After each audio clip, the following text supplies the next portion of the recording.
Hello student, आप सभी का स्वागत है आपके प्यारे से यूट्यूब चैनल में। और आज हम लोग देखने वाले हैं चैप्टर 8 सिपाही की माँ, जो लिखे हैं मोहन राकेश जी। और आज हम लोग इन्हीं के बारे में पढ़ने वाले हैं पूरा लाइन बाय लाइन। चलिए हम लोग फटाफट से वीडियो स्टार्ट करते हैं और देखते हैं इनके बारे में, जीवन परिचय इनका।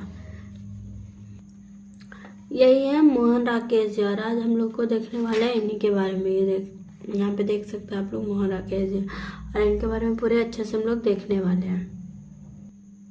तो हमारा है चैप्टर 8 और जिसका नाम है सिपाही की माँ, जिनके लेखक है मोहन राकेश जी। और सिपाही की माँ क्या है, तो एक एकांकी है। चलिए अब हम लोग का स्टार्ट करते हैं। सिपाही की माँ के लेखक कौन है, तो मोहन राकेश जी, मोहन राकेश।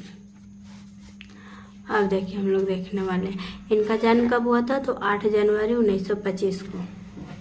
और इनका निधन कब हुआ था, निधन इनका हुआ था 3 दिसंबर 1972 को।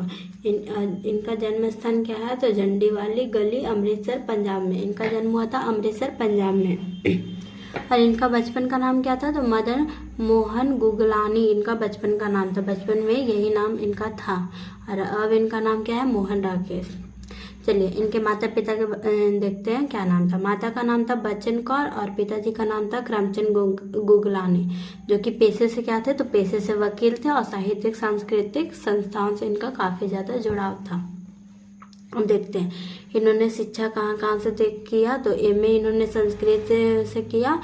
और ये कहाँ से किए, तो लाहौर से किए। और कौन से कॉलेज, तो ओरिएंटल कॉलेज से किए थे।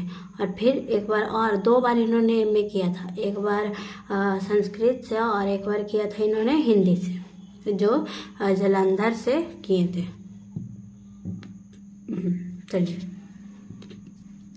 अब इनकी वृत्ति देखते हैं। तो वृत्ति क्या है, दिल्ली विश्वविद्यालय में अध्यापन का कार्य किए थे इन्होंने। सारिका के कार्यालय में नौकरी भी किए थे, और सारिका जो कार्यालय है उसमें इन्होंने नौकरी किया था और दिल्ली विश्वविद्यालय में पढ़ाया था। चलिए और क्या, 1947 के आसपास एल्फिस्टन कॉलेज मुंबई में हिंदी के अतिरिक्त भाषा में प्रधानाध्यापक भी रहे। मतलब ये सब कॉलेज में थे और मुंबई में हिंदी मतलब हिंदी के तो प्रधानाध्यापक रहे, और इसके अतिरिक्त और दूसरे विषय में भी ये प्रधानाध्यापक रहे। कुछ समय डीएवी कॉलेज में जालंधर में प्रवक्ता, डीएवी कॉलेज में क्या थे, प्रवक्ता के रूप में कार्य किए। 1960 में दिल्ली विश्वविद्यालय में प्रधानाध्यापक रहे, दिल्ली विश्वविद्यालय के प्रधानाध्यापक भी रहे, जहाँ से इन्होंने पढ़ाई की है। चलिए 1960 में ये रहे थे।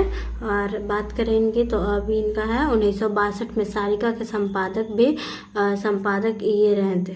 और अंत में क्या, मृत्यु पर्यंत मतलब लास्ट में ये क्या किए, तो अपना लेखनी का कार्य किए स्वतंत्र, मतलब किसी के वो जबरदस्ती नहीं किए, स्वतंत्र इच्छा से, उनकी इच्छा थी लेखन कार्य करने की, तो उन्होंने लेखन कार्य किया। अब चलिए आगे देखते हैं। चलिए अब इनकी कृतियाँ देखते हैं, कृतियाँ क्या क्या थी। तो पहले अगर हम बात करें कहानी की, तो इनकी कहानी कौन कौन थी, तो इस इंसान का खंडहर 1950 में लिखे थे, और नए बादल 1957 में, जानवर और जानवर 1958 में, एक और जिंदगी 1961 में, फौलाद का आकाश 1972 में, वारिस 1972 में। इतना इनके द्वारा लिखा गया कहानी था। मोहन राकेश जी इतना कहानी लिखे थे। अब चलिए इनके उपन्यास देखते हैं, कुछ उपन्यास भी लिखे थे, तो देखते हैं। अंधेरे बंद कमरे 1961 में, न आने वाला कल 1970 में, अंतराल 1972 में। ये तीनों क्या उपन्यास हैं। अब देखते हैं इनके नाटक। आषाढ़ का एक दिन 1958 में, लहरों का राजहंस 1963 में, आधे अधूरे 1969 में, सभी नाटक थे, मतलब ये सब नाटक थे। चलिए अब हम इनकी एकांकी के बारे में अगर बात करें, तो एकांकी अब देखते हैं। चलिए पहले एकांकी देख लेते हैं, फिर इनके बारे में और जानेंगे। एकांकी इनके क्या थे, तो पैर तले की जमीन, ये एकांकी है। और अब देखिए यहाँ पे क्या है, अंडे के छिलके और अन्य एकांकी। और जो ये लिया गया हमारा सिपाही की माँ, वो भी एक एकांकी है, जो कि किससे लिया गया, अंडे के छिलके और अन्य एकांकी से लिया गया। और ये कब प्रकाशित हुआ, तो 1973 में। चलिए अब इनकी यात्रा वृत्तांत देखते हैं। एक यात्रा भी किए थे तो उन्हीं के बारे में लिखे थे। आखिरी चट्टान तक इनके वृत्तांत है, यात्रा वृत्तांत। देखिए निबंध भी लिखे थे, तो निबंध कौन कौन से देखते हैं, परिवेश, रंगमंच और शब्द। देखिए परिवेश है, रंगमंच और शब्द, कुछ और अस्वीकार, नई निगाहें के सवाल, बकलम और खुद निबंध लेखन किए थे इतना। चलिए आप कुछ अनुवाद भी किए थे, जैसे दूसरे लेखक लिखे उनको संस्कृत में, तो उन्होंने इसको अनुवाद किया। वैसे क्या क्या किए थे, तो मृच्छ कटिकम, अभिज्ञान शकुंतलम, एक औरत का चेहरा, ये अनुवाद है इनके। अब चलिए थोड़ा सा और है, देख लेते हैं क्या है। समय साथी इनके जीवन संकलन है। मोहन राकेश की डायरी, निर्धो प्रांत प्रकाशित। मतलब जब इनका निधन हो गया तब मोहन राकेश की डायरी को प्रकाशित किया गया। अब शोध कार्य, मतलब जो रुका हुआ कार्य था, जो ये कार्य कर रहे थे, लेकिन किसी कारणवश ये कार्य रुक गया। नाटक में सही शब्द की खोज, यह एक हथिया जो इस पे ये काम कर रहे थे, और इसी समय इसका निधन हो गया।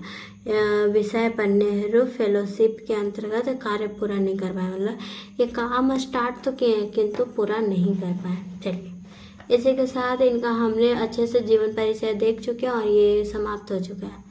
अब हम लोग आगे देखते हैं क्या है। तब तक आज के लिए इतना ही, फिर मिलते हैं कल एक नई वीडियो के साथ।